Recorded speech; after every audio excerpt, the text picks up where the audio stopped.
حضور صلی اللہ علیہ وسلم نے جب یہ دیکھا کہ اب مکہ میں گزارا کرنا مشکل ہے، کیونکہ کفار کے جو تکالیف تھے دن بدن بڑھ رہے تھے، اور اللہ کے رسول کو حکم بھی ہوا کہ آپ ہجرت کر لیں۔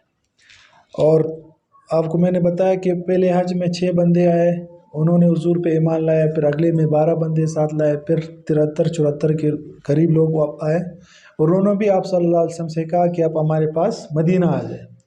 مدینہ کا پرانا نام یثرب تھا۔ تو حضور صلی اللہ علیہ وسلم نے بھی ہجرت کی تیاری شروع کی، اور حضرت ابوبکر صدیق رضی اللہ تعالیٰ عنہ کے پاس دوپہر کے وقت میں گئے اور ان سے کہا کہ اللہ نے ہجرت کو حکم دے دیے، آپ اور میں نے ہجرت کر لی۔ 2 اونٹنیاں تھیں ابوبکر صدیق رضی اللہ تعالیٰ عنہ کے پاس، اس میں سے حضور نے ایک خرید لی اور کہا کہ رات کو نکلیں گے۔ اچھا، یہاں یہ ہو رہا تھا، دوسری طرف کفار جو قریش تھے انہوں نے مشورہ کیا، دارالندوہ جو ان کا پارلیمنٹ تھا اس میں بیٹھ کر یہ کہا کہ حضور کو ہم نے ابھی جان سے مارنا ہے، ہر قبیلے سے ایک ایک شخص جمع کرنا ہے، اور سب نے ایک ساتھ دعویٰ بولنا ہے، سب نے ایک ساتھ مارنا ہے، تاکہ وہ قصاص اور دیت کا چکر ہی ختم ہو جائے کہ یہ پتہ نہیں چلے گا کہ کس نے مارا ہے، تو قریش کو پھر ہم جواب دے سکیں گے۔ سب جمع ہو گئے، رات کے وقت حضور کے مکان کا محاصرہ کر لیا انہوں نے۔ حضور نے اپنی جگہ حضرت علی رضی اللہ عنہ کو لٹایا اور ان سے امانتیں دی ان کو، اور کہا کہ یہ فلانا فلانا کو لوٹا۔ امانتیں ان کے ذمہ لگا کے باہر نکلے، سب کڑے، ننگی تلواریں ان کے ہاتھ میں۔ حضور صلی اللہ علیہ وسلم نے آیت وَجَعَلْنَا مِن بَيْنِ أَيْدِيهِمْ سَدًّا وَمِنْ خَلْفِهِمْ سَدًّا فَأَغْشَيْنَاهُمْ فَهُمْ لَا يُبْصِرُونَ، مٹھی اٹھائی ان کی طرف پھینکی، سب کے آنکھوں میں چلی گئی، سب اپنے آنکھوں کو ملتے ہوئے حضور ان کے سامنے سے گزر، کسی نے بھی نہیں دیکھا۔ حضور گئے۔ اب اگر آپ نے جغرافیہ پڑھی ہے، مکہ شمال میں ہے اور مدینہ شمال میں ہے اور مکہ جنوب میں ہے۔ اب حضور کو جانا کہاں ہے؟ مکہ سے مدینہ کی طرف جانا ہے، لیکن آپ یوں نہیں گئے، بلکہ آپ بالکل اپوزٹ، مکہ کے اپوزٹ میں ہیں، غار ثور میں۔ 3 راتیں 3 دن آپ صلی اللہ علیہ وسلم نے وہاں گزاری۔ یہ پلاننگ کی آپ صلی اللہ علیہ وسلم، کیونکہ سب آپ کو مدینہ کے راستے میں ڈھونڈ رہے تھے اور آپ یہاں تھے۔ کچھ لوگ آئے، اس غار کے قریب ہی آئے، لیکن وہاں وہ مکڑی نے جالا بنا دیا۔ حضرت ابوبکر صدیق رضی اللہ تعالیٰ عنہ گھبرا گئے، انہوں نے کہا رسول اللہ یہ تو ہمیں پکڑ لیں گے۔ آپ صلی اللہ علیہ وسلم نے فرمایا لا تحزن ان اللہ معنا، کہ آپ گھبرائیں نہیں، اللہ ہمارے ساتھ ہے۔ اور موسیٰ علیہ السلام کا واقعہ یاد ہے، اس میں موسیٰ علیہ السلام نے کہا کہ ان اللہ معی، اللہ میرے ساتھ ہے، یہ نہیں کہا کہ ہمارے ساتھ۔ وہ یوں کیونکہ موسیٰ علیہ السلام کی جو قوم تھی وہ دعوت نہیں دیتی تھی، یعنی اللہ کی طرف لوگوں کو نہیں بلاتی تھی، اور یہاں حضرت ابوبکر صدیق رضی اللہ تعالیٰ عنہ یہ خود بھی دعوت دیتے تھے۔ جب ایمان لائے حضرت ابوبکر صدیق رضی اللہ تعالیٰ عنہ، تو اگلے دن سے ہی دعوت کا کام اسلام پہ لانا شروع کر دیا۔ حضرت عثمان، حضرت عبدالرحمن بن عوف، حضرت عبیدہ، حضرت طلحہ، حضرت بڑے بڑے صحابہ وہ حضرت ابوبکر صدیق کے ہی دعوت سے مسلمان ہوئے۔ خیر، 3 دن 3 رات گزارنے کے بعد پھر آپ وہاں سے راستہ بدل کے مدینہ روانہ ہو گئے۔ مدینہ پہنچنے سے پہلے آپ قباء ایک علاقہ ہے وہاں آپ نے قیام کیا، اور آپ نے ایک مسجد تعمیر کی، مسجد قباء جو آج بھی موجود ہے۔ وہاں لوگ جاتے ہیں، 2 رکعت نفل پڑھتے ہیں تو ان کو ثواب عمرے کا، پورا عمرہ کرنے کا ثواب مل جاتا ہے۔ اس سے آگے آدھے کلومیٹر کے فاصلے پہ ایک جگہ ہے، بنو سالم کا قبیلہ تھا، وہاں آپ صلی اللہ علیہ وسلم نے جمعہ کی نماز پڑھائی اور جمعہ کا خطبہ دیا۔ اس کو خطبۃ التقویٰ کے نام سے مشہور ہے۔ اس میں آپ نے تقویٰ اور پرہیزگاری، گناہوں سے بچنے کی بہت زیادہ دعوت دی کہ گناہوں سے بچے۔ وہاں آج بھی مسجد جمعہ موجود ہے، جو اس وقت جہاں حضور نے نماز پڑھائی تھی۔ پھر وہاں سے حضور صلی اللہ علیہ وسلم آگے گئے، مدینہ پہنچے۔ مدینہ جیسے ہی پہنچے تو سارے مرد آپ کے استقبال میں کھڑے تھے، عورتیں چھتوں پہ آپ کا دیدار کرنے کے لیے، بچوں نے طلع البدر علینا یہ نعت پڑھنی شروع کی، اور آپ صلی اللہ علیہ وسلم مدینہ میں داخل ہوئے۔ ہر شخص کی خواہش یہ تھی کہ حضور ہمارے گھر میں قیام فرمائے۔ حضور نے کہا کہ یہ اونٹنی اللہ کی مرضی سے جہاں رکے گی میں وہاں ٹھہروں گا۔ وہ اونٹنی چلتے چلتے حضرت ایوب انصاری رضی اللہ تعالیٰ عنہ کے گھر کے قریب رکی، تو آپ نے پھر وہاں قیام فرمایا، اور 6-7 مہینے تک آپ صلی اللہ علیہ وسلم وہاں قیام فرمایا۔ اس کے بعد آپ صلی اللہ علیہ وسلم نے مسجد نبوی کی تعمیر کی، کیونکہ کسی بھی ریاست کو بنانے کے لیے سب سے پہلا کام ہوتا ہے کہ اللہ کے ساتھ تعلق مضبوط ہو۔ انسان کی ترقی کے لیے بھی یہ شرط ہے کہ اللہ سے تعلق مضبوط ہو۔ تو اس تعلق کو مضبوط کرنے کے لیے حضور صلی اللہ علیہ وسلم نے مسجد نبوی کی تعمیر کی. امی سے لے لو، امی سے لے لو، امی سے. اور دوسرا جو ہوتا ہے مین پلر وہ یہ ہوتا ہے کہ ایک تو اللہ سے تعلق، دوسرا آپس میں جو تعلقات ہیں وہ بھی ٹھیک ہونے چاہیے. تو اس کے لیے حضور نے کیا کیا، مواخات یعنی بھائی چارہ، ایک انصار اور ایک مہاجر کا آپس میں ایک دوسرے کا بھائی بنایا. اچھا، تیسرا تعلق جو بیرونی لوگ ہوتے ہیں ان سے تعلق، اس کے لیے حضور صلی اللہ علیہ وسلم نے یہودیوں سے معاہدہ کیا جس کو میثاق مدینہ کہتے ہیں، جو مشہور معاہدہ ہے. یہ 3 بڑے اقدامات حضور صلی اللہ علیہ وسلم نے مدینہ میں کیے. اور مدینہ میں پھر بہت بڑے بڑے غزوات بھی ہوئے، لڑائیاں بھی ہوئے. غزوہ اس کو کہتے ہیں جس میں حضور نے خود شرکت کی ہو، اور سریہ اس کو کہتے ہیں جس کو حضور صلی اللہ علیہ وسلم نے جماعت بنا کر جہاد کے لیے بھیجو. اب سب سے بڑا جو غزوہ ہوا، غزوہ بدر، جو پہلا غزوہ تھا. ویسے اس سے پہلے بھی ہوئے لیکن جو مشہور ہوا یوں کہ ابو سفیان ایک قافلہ لے کر جا رہا تھا. حضور صلی اللہ علیہ وسلم اس کے پاس گئے اور اس قافلے سے مدبیڑ کے لیے، لیکن وہ قافلہ نکل چکا تھا. قافلے والوں نے اپنا خط لکھا تھا ابو جہل کو کہ یہاں حملہ ہو رہا ہے، آپ لوگ لشکر لے کر آؤ. تو ابو جہل 1000 کا لشکر لے کر آیا تھا. حضور صلی اللہ علیہ وسلم کے پاس 313 صحابی تھے، چند گھوڑے اور ایک اونٹ تھا غالباً، اور چند تلواری تھی. یہ جب لڑائی ہوئی تو کفار کو سخت شکست ہوئی. ان کے 70 لوگ مارے گئے، بڑے بڑے. ابو جہل بھی اس میں مارا گیا اور بہت سارے گرفتار ہو گئے. پھر ان گرفتار جو ہوئے تھے ان کو کس طرح چھوڑا گیا؟ فدیہ لیا گیا. فدیہ جن کے پاس کیا تھا، پیسے تھے، ان سے پیسے لیے گئے. جن کے پاس پیسے نہیں تو ان سے کہا گیا کہ 10 بندوں کو آپ نے لکھنا پڑھنا سکھانا ہے. ٹھیک ہے. اب یہاں سے یہ بات بھی پتہ چلتی ہے کہ وہ کیا لکھنا پڑھنا سکھائیں گے؟ وہ اللہ اور اللہ کے رسول کا دین سکھائیں گے. کیا سکھائیں گے؟ وہ تو کافر ہے، وہ اللہ کے رسول کو مانتے ہی نہیں ہیں. لکھنا پڑھنا سکھائیں گے، جسٹ رائٹنگ اور ریڈنگ.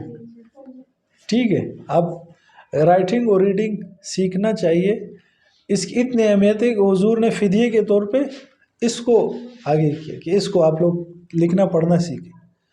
اب ہمارے ہاں مسئلہ یہ ہے کہ جو ہمارا ایجوکیشن سسٹم ہے اس میں لکھنا پڑھنا تو آ جاتا ہے، لیکن پھر ہم لکھنا پڑھنا چاہتے نہیں ہیں. لکھنا پڑھنا جانتے ہیں لیکن لکھنا پڑھنا چاہتے نہیں. ہاں، ابھی آپ لوگ تو پڑھ رہے ہیں نا مجبوری کے طور پہ، کیونکہ کورس ورک وہ لازمی ہے، ایگزام آپ نے دینے ہیں. جیسے ہی آپ ایگزام دے دیں گے، اگر ماسٹر کر لیا یا بی ایس کر لیا، اس کے بعد آپ قلم بھی نہیں اٹھاؤ گی اور کتاب بھی نہیں اٹھاؤ گی. یہ میں لکھ کر دیتا ہوں، ایسا ہوگا. بہت مشکل سے ایسا ہے کہ کوئی اپنی مرضی سے پڑھے، یہ بہت مشکل ہے. خیر، 10 بندوں کو لکھنا پڑھنا سکھایا اور پھر ان کو حضور صلی اللہ علیہ وسلم نے چھوڑ دیا. پھر کیا ہوا؟ دوسرا غزوہ ہوا. کفار بہت غصے میں تھے، وہ اس کو کہتے غزوہ احد. اس میں حضور صلی اللہ علیہ وسلم نے کرسی دے دیں ان کو یا خود لٹا لیں. آپ پھر باجی نے نہیں چھوڑا آپ کو، یہ آپ کی باجی کی کلاس لینی پڑے گی مجھے.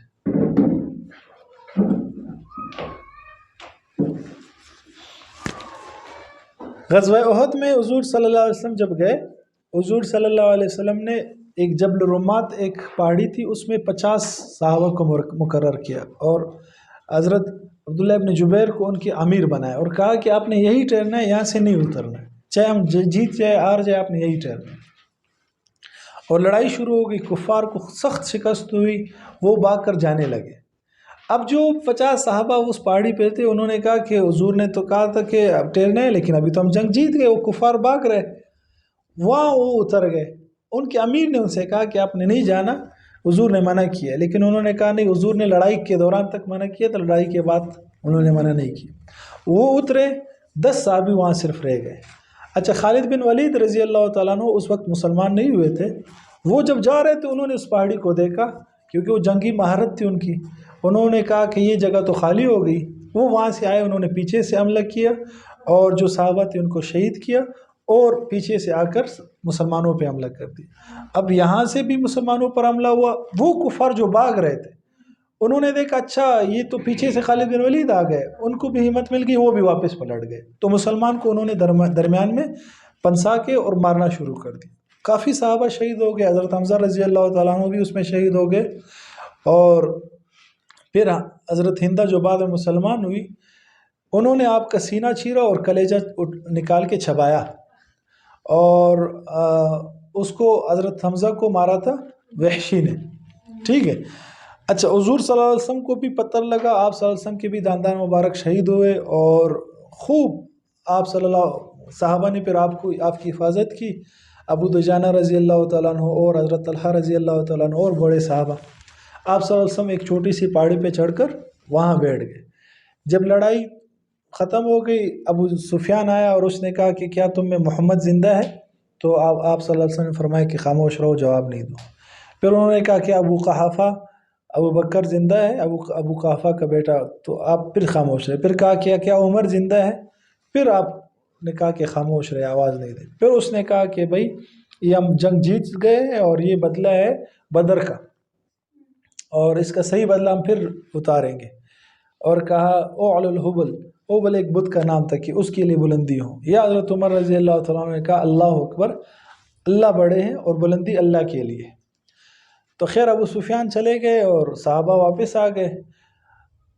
اب یہ بعض لوگ کہتے ہیں مسلمانوں کو شکست ہوئی، شکست اس کو ہم ٹیمپریری کہہ سکتے ہیں، کیونکہ وہ بھی حضور کی ایک بات نہ ماننے کی وجہ سے، لیکن شکست نہیں ہوئی۔ شکست تب کہا جاتا کہ اگر وہ قبضہ کر لیتے، قبضہ انہوں نے کیا نہیں، یہ ہو سکتا تھا کہ وہ مال غنیمت لے جاتے، مسلمانوں کو انہوں نے لیا ہی نہیں۔ تو کافی ساری چیزیں ایسی ہیں جس سے ہم یہ نہیں کہہ سکتے، ہاں لیڈرز بچ گئے بڑے بڑے۔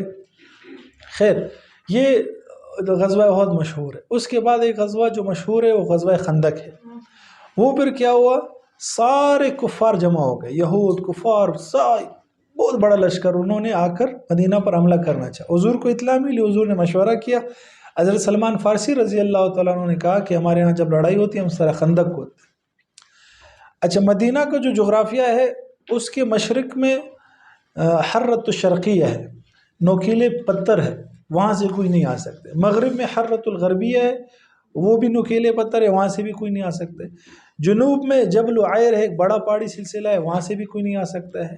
شمال میں جبل احد ہے، ایک طرف وہ غیر محفوظ تھا، جہاں سے لوگوں کا آنے کا خطرہ تھا، وہاں حضور نے خندق کھودی دی۔ کتنے میل لمبی اور چوڑی وہ خندق تھی۔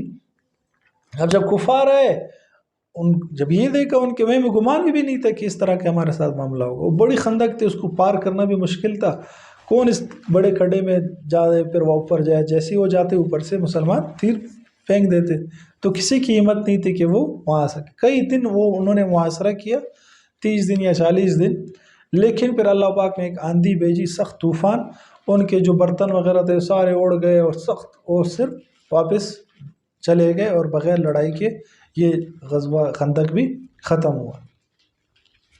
پھر صلح حدیبیہ ہوا۔ صلح حدیبیہ ایک مقام ہے، آپ صلی اللہ علیہ وسلم اور صحابہ عمرے کی نیت سے جا رہے تھے کہ بیت اللہ کا طواف کریں گے، عمرہ کریں گے، لیکن کفار نے آپ کو اندر آنے سے روک دیا کہ آپ نہیں آ سکتے، اس سال نہیں آ سکتے۔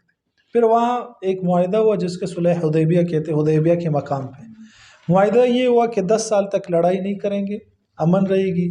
اس سال مسلمان جائیں گے، اگلے سال آئیں گے عمرہ کے لیے، وہ بھی ہتھیار اپنے ساتھ نہیں لائیں گے۔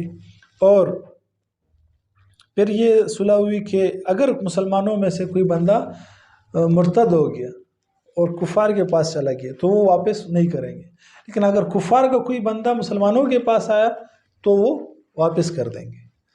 اب یہ معاہدہ ہوا بھی نہیں تھا کہ ایک صحابی جو ایمان لائے تھے حضور کے پاس آئے، حضور نے کہا کہ مجھے آپ پناہ دے، تو انہوں نے کہا ابھی تو ہمارا معاہدہ ابھی یہ معاہدہ ابھی تک مطلب ریٹرن شیپ میں نہیں آیا تھا۔ حضور نے ان سے کہا، انہوں نے کہا کہ نہیں، ہم نہیں مانتے، اس کو آپ نے واپس ہمیں کرنا ہے۔ انہوں نے ان کو واپس کر دیا حضور کو کہ آپ چلے جائیں ان کے ساتھ۔ اب وہ ان کو ساتھ لے کر گئے، لیکن وہ ان کو مار کے بھاگ گئے۔ پھر جو بھی صحابی مسلمان ہوتا وہ ایک علاقے میں آ جاتا جہاں مدینہ اور مکہ کے بیچ میں ایک علاقہ تھا۔ اب انہوں نے کیا، ایک جماعت جب ان کی بن گئی، اب کفار کے جو لوگ تجارت کے لیے چلے جاتے تھے شام کی طرف تو وہ ان کو لوٹ لیتے تھے، ان کو مار کے لوٹ لیتے۔ آخر کفار خود تنگ آ گئے اور انہوں نے حضور سے کہا کہ یہ جو شک ہم نے لکھی ہے کہ جو مسلمان ہوگا اس کو آپ نے ہمارے حوالے واپس کرنا ہے، تو وہ ہم نہیں مانتے، بس ٹھیک ہے وہ آپ کے پاس ہی آ جائے۔ پھر وہ سب حضور کے پاس چلے گئے۔ یہ حدیبیہ کا ہوا۔ اس کے بعد پھر فتح مکہ، حضور صلی اللہ علیہ وسلم 1,24,000 کا لشکر لے کے مکہ آئے، اور مکہ سے باہر حضور نے کہا رات کے وقت کہ سب اور ہر شخص اپنی الگ آگ جلائے۔ ویسے تو اب 5-10 بندے اگر کھانا بنائیں گے تو ایک آگ جلے گی، آپ صلی اللہ علیہ وسلم نے فرمایا کہ نہیں، ہر ایک الگ الگ آگ جلائے۔ جس سے کیا ہوا، مکہ والوں نے جب دیکھا 1,24,000، آپ خود تصور کر لو کہ آگ جل رہی ہو تو کتنا بڑا ایک مجموعہ ہوگا، وہ ان کا دل بیٹھ گیا کہ بھئی اب ان کا مقابلہ نہیں کر سکتے۔ تو حضور مکہ میں داخل ہو گئے اور آپ صلی اللہ علیہ وسلم نے اعلان کیا جو بیت اللہ چلا گیا اس کو امن ہے، جو ابو سفیان کے گھر میں داخل ہو گیا اس کو امن ہے، جس نے اپنے گھر کا دروازہ بند کر لیا اس کو امن ہے۔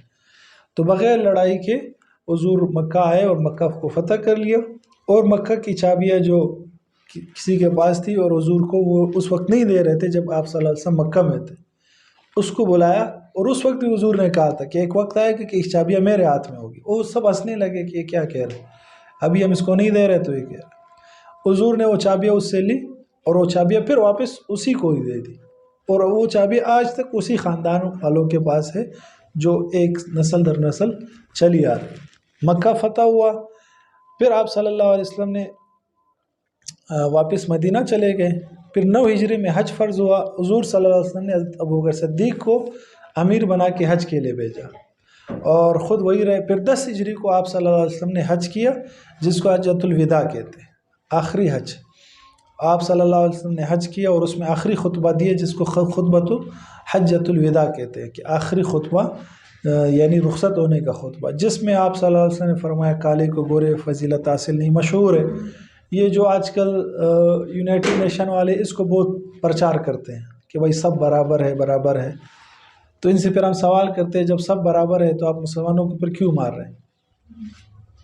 یہ پھر کیوں آپ مار رہے ہیں؟ عراق میں مار رہے ہیں، افغانستان میں آپ نے 20 سال تک مارا مسلمانوں کو، فلسطین میں مار رہے ہیں، اس کو مار رہے ہیں، برابر نہیں ہوئے نا۔ اگر برابر ہوتے تو ان کو نہیں مارا جاتا۔ تو خیر یہ ان کے ڈرامے چلتے رہتے ہیں، اور ہم لوگ بھی خوش ہیں، نعرے مار رہے کہ بھائی یونائٹڈ نیشن ہے اور یہ ہوا۔ مکہ فتح ہوا، حضور صلی اللہ علیہ وسلم حج کیا، آپ نے خطبہ دیا اور آپ نے کہا کہ میرا پیغام ابھی آپ لوگوں نے پہنچانا ہے۔ صحابہ پھر دعوت کے لیے نکلے، کوئی سندھ تک آیا، اور کیا نام ہے، سکر میں بھی صحابہ کی قبریں، قلات میں ہے، پشاور میں ہے، مختلف جگہوں میں، یہاں تک صحابہ پہنچے۔ آپ خود تصور کرو کیسے پہنچے ہوں گے، اتنی یعنی حضور کی بات لوگوں تک پہنچانے کی ان کی تڑپ تھی کہ حضور کی بات اور ان کا پیغام پہنچائے، کیونکہ حضور نے حکم دیا۔ پھر آپ صلی اللہ علیہ وسلم نے ہاتھ اوپر اٹھا کے یہ کہا کہ اللہ گواہ ہے نا کہ میں نے ان تک آپ کا دین پہنچا دیا۔ پھر حضور صلی اللہ علیہ وسلم کچھ عرصے کے لیے بیمار ہوئے۔ جب بیمار ہوئے تو آپ صلی اللہ علیہ وسلم نے اپنے جگہ حضرت ابوبکر صدیق کو نماز پڑھانے کے لیے مقرر کی۔ پھر حضور صلی اللہ علیہ وسلم کا انتقال ہوا 12 ربیع الاول کو، یہ کنفرم ہے۔ حضور کا انتقال 12 ربیع الاول کو ہوا، یہ کنفرم ہے، لیکن ان کی پیدائش 12 کو، یہ کنفرم نہیں ہے۔ پیدائش کے بارے میں بعض کہتے ہیں 9، بعض فلانا فلانا، لیکن 9 زیادہ صحیح ہے کہ 9 ربیع الاول کو حضور پیدا ہوئے۔ لیکن آج کل ہم 12 ربیع الاول کو خوشی تو منا رہے ہوتے ہیں، لیکن حضور صلی اللہ علیہ وسلم کی وفات ہوئی ہم بھول جاتے ہیں کہ 12 ربیع الاول کو وفات ہوئی ہے۔ اچھا، اور ہم یہ بھول جاتے ہیں کہ حضور نے جو پیغام دیا ہے وہ پیغام کیا ہے۔ ایک دن کے لیے ہم عاشق رسول بن جاتے ہیں، بیج لگا لیتے، جھنڈیاں لگا لیتے، خوش ہو جاتے، خیرات کر لیتے، اگلے دن پھر غائب۔ جیسے Baloch culture day, Pashtun culture day, ایک دن کا پشتون ایک دن کا بلوچ، اس کے بعد نہ بلوچ نہ پٹھان، سب مکس مال بن جاتے۔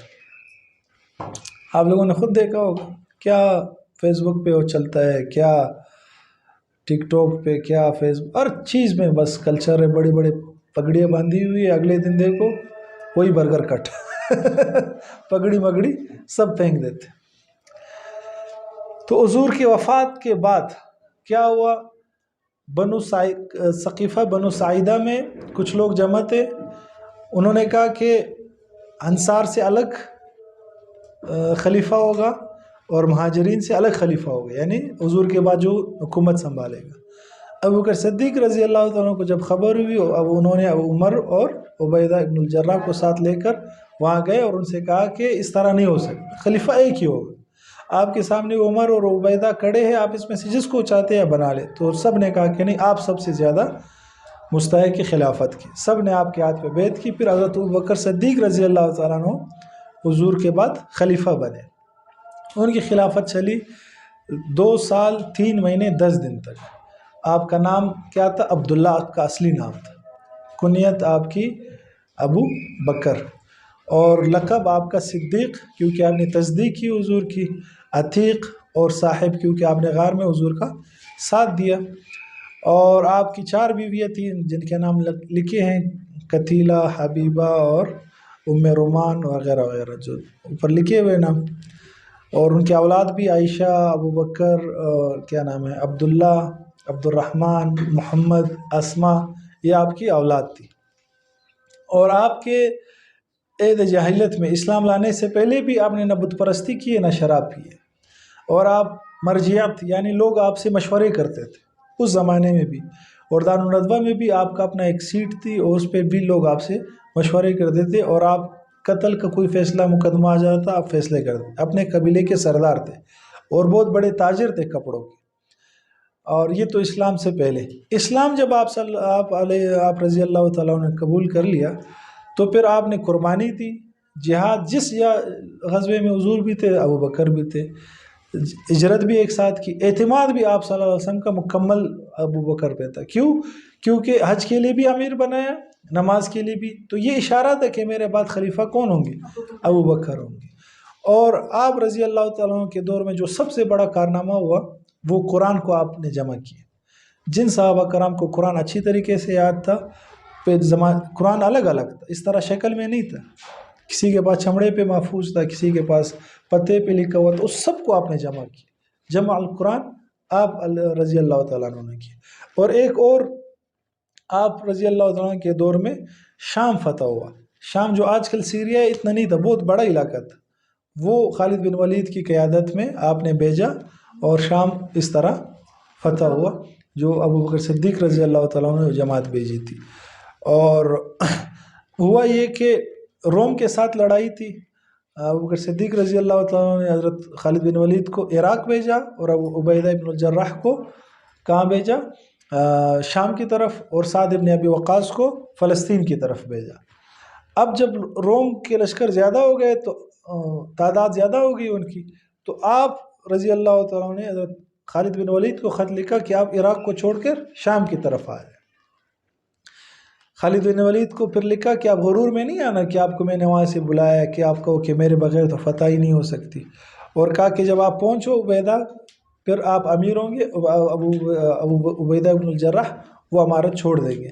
اور عبیدہ ابن الجراح کو لکھا کہ آپ دل چھوٹا نہیں کرنا، آپ بہت بڑے صحابی ہیں، آپ عشرہ مبشرہ میں سے ہیں، آپ نے حضور کا زیادہ وقت گزارا ہے، آپ زیادہ مستحق ہیں، آپ زیادہ افضل ہیں، بہتر ہے. لیکن جنگی مہارت خالد بن ولید کو زیادہ ہے، اس وجہ سے اس کو امیر بنایا جائے.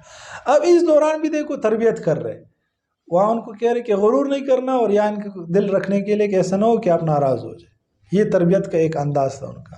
خالد بن ولید آئے، انہوں نے کمان سنبھالی اور کفار کو شکست دی. اسی جنگ کے دوران حضرت ابوبکر صدیق بیمار ہوئے، پھر ان کا انتقال ہوا. اچھا، انتقال سے پہلے آپ نے کیا کیا؟ جب آپ کو پتہ چل گیا کہ میرا آخری وقت ہے، آپ نے صحابہ سے مشورہ کیا کہ میں اپنے بعد حضرت عمر کو بناؤں گا خلیفہ، آپ کی کیا رائے؟ سارے بڑے صحابہ نے کہا کہ بالکل صحیح. ایک حضرت طلحہ نے کہا تھا کہ حضرت عمر سخت بہت ہے، تو انہوں نے کہا کہ وہ میری وجہ سے سخت ہے کیونکہ میں نرم ہوں اور وہ سخت ہے، لیکن جب ان پہ خلافت کا بوجھ آئے گا تو وہ بھی نرم ہو جائیں گے. تو اس طرح پھر وصیت نامہ لکھا اور حضرت عثمان کو دیا کہ جا کر یہ سب کے سامنے پڑھ لو. سب کے سامنے انہوں نے پڑھا کہ حضرت ابوبکر کے بعد خلیفہ کون ہوں گے؟ حضرت عمر ہوں گے. ایک اور کام حضرت ابوبکر صدیق نے یہ کیا کہ لوگ مرتد ہو گئے، یعنی اسلام سے ہٹ گئے، انہوں نے زکوٰۃ کا انکار کر دیا. تو ابو بکر صدیق رضی اللہ تعالیٰ عنہ نے ان کے ساتھ جہاد کیا، کہا کہ میں نہیں چھوڑوں گا، اگر ایک رسی بھی حضور کے دور میں کوئی دیتا تھا زکوٰۃ میں، یا ایک بکری کا بچہ بھی دیتا تھا تو وہ اب بھی دے گا، یہ نہیں کہ حضور چلے گئے تو آپ اسلام چھوڑ دو۔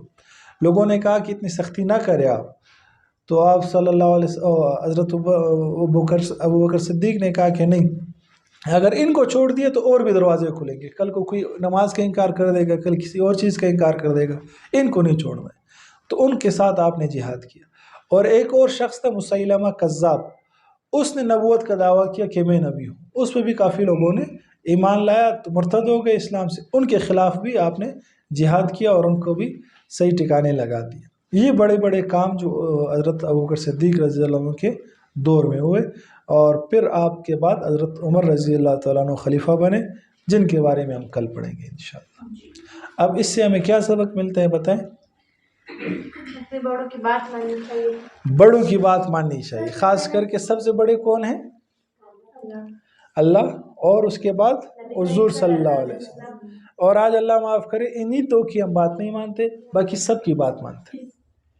ہم اللہ کو مانتے ہیں، اللہ کی نہیں مانتے، ہم حضور کو مانتے ہیں، حضور کی نہیں مانتے، وہ جو بات بتاتے وہ ہم نہیں مانتے۔ ٹھیک ہے، اور کیا سبق ملا ہمیں؟ انسان کی ترقی کے لیے اللہ سے تعلق مضبوط، انسان کی ترقی کے لیے اللہ سے تعلق مضبوط ہونا لازمی ہے۔ دیکھو انسان کی ترقی نا پیچھے کے دور کی طرف جانے میں، اور چیزوں کی ترقی آگے کے دور کی طرف جانے میں۔ اگر انسان بھی آگے کی دوڑ لگائے گا تو وہ ترقی نہیں کر سکتا۔ انسان کو پیچھے جانا ہے، پیچھے کیا ہے؟ حضور کے دور کی طرف۔ حضور کے دور میں جو حضور نے کیا، جو صحابہ نے کیا، انسان نے وہ کرے گا تو وہ کامیاب ہوگا، وہ ترقی کرے گا۔ اور چیزوں کو جتنا آگے جانا ہے وہ جائے، موبائل آگے، اس سے آگے جو اڑنے والی گاڑی آئے گی جائے، وہ چیزوں کی ترقی، انسان کی ترقی نہیں ہے۔ آج مسئلہ یہ ہو گیا انسان نے اپنی ترقی چیزوں کی ترقی میں سمجھ لی۔ انسان سمجھتا ہے یہ چیز ابھی نہیں آئی ہے، اس کو میں ایکسیپٹ کر لوں، یہ لے لوں، یہ لے لوں، یہ لے لوں، یہ نیا فیشن آیا، یہ کر لوں، یہ کر لوں، شاید مجھے ترقی مل جائے۔ ترقی نہیں ملے گی۔ ترقی تب ملے گی جب وہ اللہ سے اور پیچھے جائے گا، حضور کی زندگی اپنائے گا، تب وہ ترقی کرے گا، اس دنیا میں بھی اور آخرت میں بھی۔